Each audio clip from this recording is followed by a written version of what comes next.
raison des inondations. Conflit dans la construction, patrons et syndicats continuent de négocier à huis clos.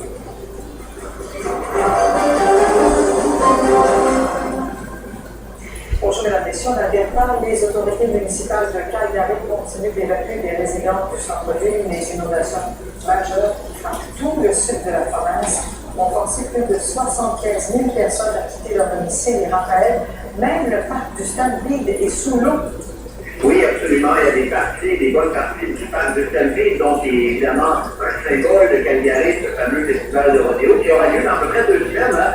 C'est sous l'eau, alors il faudra voir si ça va jouer sur la tenue de ce festival-là. Et ce parc du Stampede n'est pas vraiment loin du centre-ville de Calgary, où il y a évacuation partielle, c'est-à-dire que les autorités vont voir dans chacun des édifices, à savoir s'il y a des gens qui sont là et s'il y a des gens qui devraient quitter pour des raisons de sécurité. Il y a beaucoup de gens qui, en fait, ne sont pas présentés au bureau, au centre-ville aujourd'hui. Le maire de Calgary avait décidé: vous devriez, si vous habitez dans des zones sécures, rester chez vous, passer une journée en famille. Et il n'y a pas que les travailleurs du centre-ville qui ne sont pas rentrés au bureau, il y a aussi tous les professeurs, ou la majorité des professeurs, des enseignants, parce que les universités et les écoles primaires et secondaires de Calgary sont fermées. Je vous invite à écouter une enseignante.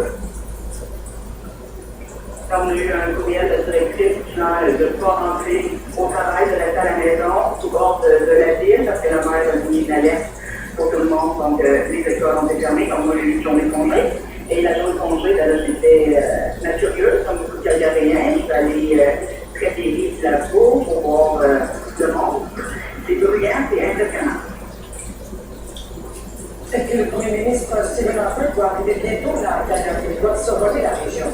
Oui, absolument. Le premier ministre qui devrait arriver dans 1 heure environ, nous dit-on. On ne sait pas encore s'il va s'exprimer aux médias ou quand il va le faire. Évidemment, s'il le fait, on vous donnera tous les détails. C'est pas le seul militaire qui est ici, hein. Le maire de Calgary, évidemment, c'est sa ville. Il est rentré d'une tournée en Ontario hier pour s'assurer que les choses irradiées, que les choses allaient être bien sécurisées. La première ministre de la province est passée par ici ce matin. Maintenant, elle fait le tour du sud de la province parce que des situations comme celles que vivent les gens à Calgary, il y en a dans le sud de la province aussi. Et puis, dans un instant, dans l'endroit où il y a le ministre principal de l'immigration, Jason Kelly, qui est député de la région et député de la circonscription de Calgary Sud-Est.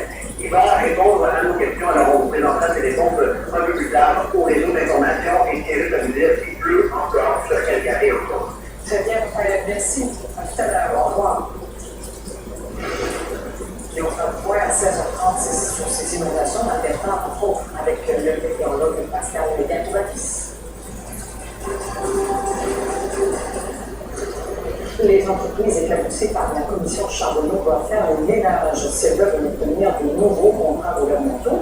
C'est ce qu'affirme le ministre Stéphane Bouguereau, président du Conseil du Trésor, en réaction à cette décision de l'autorité des marchés financiers d'inscrire la firme Bessot et une de ses filiales Béraud sur sa liste noire. Sébastien Beauvais, le ministre, dit que la démission de quelques administrateurs, ça ne réunit pas une entreprise aux yeux du gouvernement. Le cas de Dessous est un cas patent. Les frères Sawyer, Rosaire et Jean-Pierre ont démissionné au cours des dernières semaines.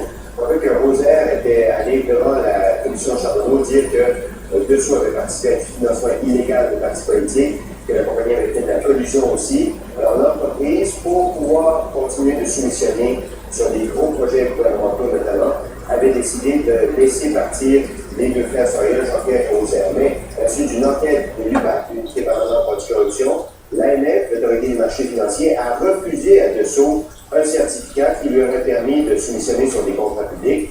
Le ministre Stéphane Bédard pense que c'est une bonne décision dans les circonstances. Ceux qui pensaient que strictement écarter 1 ou 2 dirigeants serait suffisant ont tort. C'est un message clair qu'on envoie. Faites le ménage, faites-le bien, faites-le pour aujourd'hui, mais faites-le aussi pour l'avenir. C'est un message ferme mais mesuré. Ce sera à l'avantage des entreprises, ce sera à l'avantage des citoyens du Québec.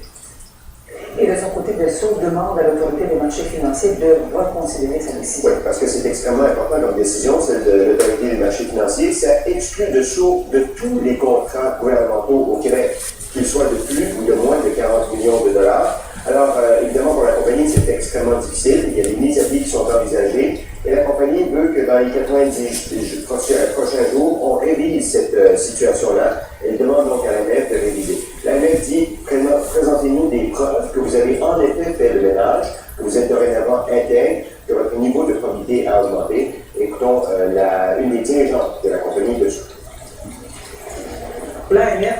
nous a dit dans sa réponse que les gestes qu'on avait posés, il reconnaissait la valeur de ces gestes-là, par contre que ces gestes-là étaient trop récents.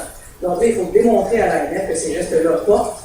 Ça fait longtemps qu'ils sont posés dans l'entreprise, il y en a eu dernièrement d'autres, ils portent, ils ont un impact positif dans l'entreprise, il faut démontrer ça. On a 90 jours pour reformuler une demande, donc on parle d'un horizon de 90 jours, mais 90 jours pour une entreprise comme la nôtre, c'est une éternité. Donc il faut que ça se règle rapidement, il faut qu'on travaille avec les autorités des marchés financiers pour leur démontrer qu'il y a des mesures qui sont en place, dont ils reconnaissent la valeur que ça porte déjà.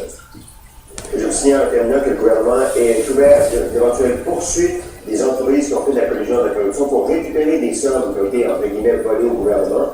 La CAQ évalue ces sommes-là à environ 2 milliards de dollars.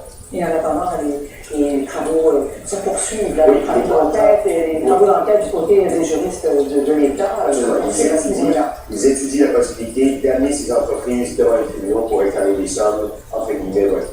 Sébastien Bobet, merci. Jean-Luc, au revoir.